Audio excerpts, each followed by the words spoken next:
আসসালামু আলাইকুম গাইস। তো চলে আসলাম নতুন একটা ভিডিও নিয়ে।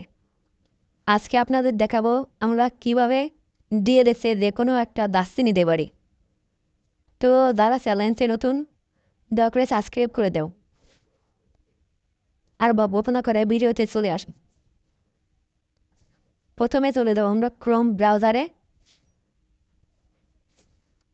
তারপরে আমরা এখানে সার্চ বারে সার্চ করবো ডিএলএস আর্জেন্টিনা কিট, যে কোনো একটা কিট আপনি জানিতে দেবেন সেইটা। তো একটা ওয়েবসাইটে প্রবেশ করব। কিছুক্ষণ স্ক্রল করার পর আমরা কিট কপি করে নেব। কপি করা হয়ে গেলে সেখান থেকে আমরা চলে আসবো ডিএলএসে।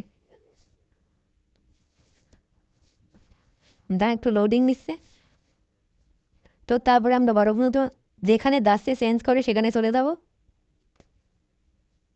সেখানে গিয়ে কাস্টম কিটে ক্লিক করব। ক্লিক করে এখানে আমরা পেস্ট করে দেবো যেটা আমরা কপি করেছি। পেস্ট করে কনফার্ম করে দেবো। তারপরে দেখবেন কিছুক্ষণ লোডিং হওয়ার পরে আমাদের দাসটি চলে আসবে।